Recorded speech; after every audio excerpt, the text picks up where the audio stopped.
नमस्कार, स्वागत है आपका एक बार फिर से ज्ञानवाणी चैनल में। मित्रों, आज की इस वीडियो में मैं आपके लिए बहुत ही महत्वपूर्ण जानकारी लेकर आई हूँ, तो वीडियो में अंत तक अवश्य बने रहिए।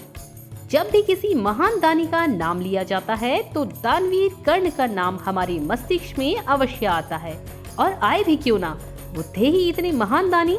लेकिन क्या आप जानते हैं कि उनके अलावा भी कई महान दानी हुए हैं जिन्होंने अपना शरीर तक दान में दे दिया और जिन्होंने अपने बेटे के अंतिम संस्कार का भी कर यानी कि टैक्स लिया था।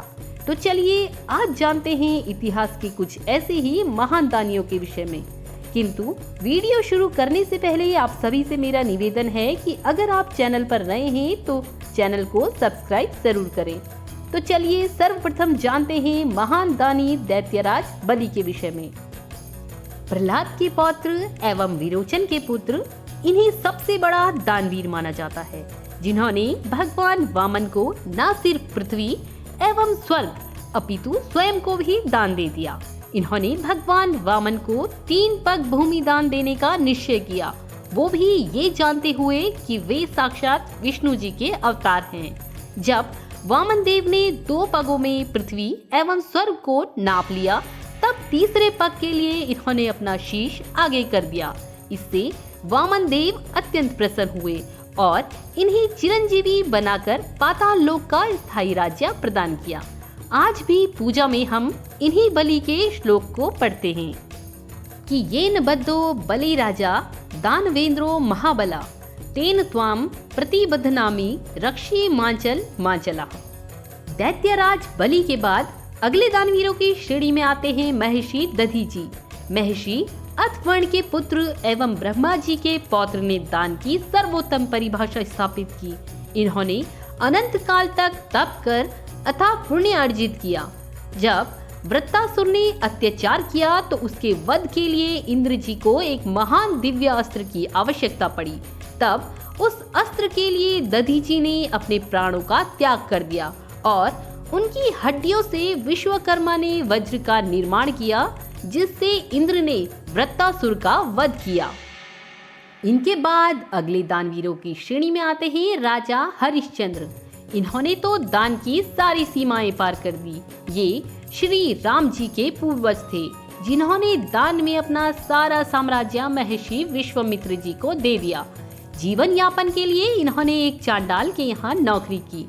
धर्म के लिए अपनी पत्नी और पुत्र का भी दान दे दिया। इनका एकमात्र पुत्र जब मृत्यु को प्राप्त हो गया, तब भी इन्होंने सत्य का मार्ग नहीं छोड़ा और अपनी पत्नी से अपने ही पुत्र को जलाने के लिए कर मांगा। उनकी पत्नी कर कहां से देती? तब उन्होंने अपनी साड़ी का एक आधा भाग फाड़कर अपने पति को दान दे दिया। तब आकाश से देवताओं ने पुष्प वर्षा की और इनका यश युग युगांतर तक फैल गया। राजा हरिश्चंद्र जी के बाद दानवीरों में राजा शिवी का नाम लिया जाता है। ये राजा उनिशर के पुत्र थे। एक बार धर्मराज ने इनकी परीक्षा लेने के लिए एक कबूतर के रूप में इनके पास गए और एक बाज से अपने प्राणों की रक्षा करने को कहा। माया रूपी बाज ने कहा कि वो राजा है, इसलिए उनके भोजन का प्रबंध करना भी उनका ही दायित्व है। तब महाराज शिवी ने कबूतर के भार के बराबर अपना मांस देना स्वीकार किया। वो एक पड़ले में कबूतर को रखकर दूसरे में अपने शरीर का मांस काट काट कर रखने लगे, किंतु जब पड़ला नहीं झुका तो अंततः वे स्वयं तराजू पर बैठ गए, जिससे भार बराबर हो गया। जब शिवी ने बात से कहा कि वो उन्हें खा ले, तब धर्मराज ने उन्हें दर्शन दिया और अनेक अनेक आशीर्वाद दिया। इनके बाद अगले दानवीरों में नाम लिया जाता है एकलव्य का। एक बार पांडव वन भ्रमण को निकले तो उन्होंने एक कुत्ता देखा जिसका मुंह बाणों से भरा हुआ था, किंतु वो जीवित था। अर्जुन और गुरु द्रोणाचार्य ये देखकर हैरान रह गए। उन्होंने आगे जाकर देखा तो उन्हें हिरण्यधनु का पुत्र एकलव्य दिखा, जो गुरु द्रोणाचार्य की मूर्ति बनाकर धनुर्विद्या का अभ्यास कर रहा था। गुरु द्रोण अर्जुन को सर्वश्रेष्ठ धनुर्धर बनाने का वचन पहले ही दे चुके थे, इसलिए उन्होंने गुरु दक्षिणा में एकलव्य का अंगूठा एकलव्य से मांग लिया। जिसे एकलव्य ने बिना सोचे समझे अपना अंगूठा गुरु द्रोणाचार्य को गुरु दक्षिणा के रूप में दे दिया। इनके बाद अगले दानवीरों में नाम आता है बर्बरीक का। वैसे तो बर्बरीक की कथा का वर्णन महाभारत में नहीं आता, किंतु लोक कथाओं के रूप में ये बहुत प्रचलित है। बर्बरीक ने हारे हुए पक्ष की ओर से युद्ध करने का प्रण लिया। तब श्री कृष्ण ने इनसे इनका सर दान में मांग लिया। इस पर बर्बरीक ने हंसते हुए अपना सर काटकर श्री कृष्ण जी को दे दिया। अपना सर दान में दे देने के कारण ये इतिहास में दानवीरों की श्रेणी में आ गए।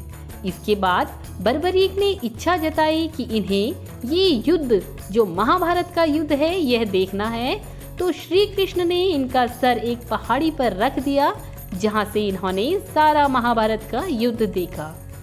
अंत में जानते हैं इतिहास के महान दानवीर कर्ण के विषय में। इनकी दानवीरता के विषय में तो सबको ही पता है।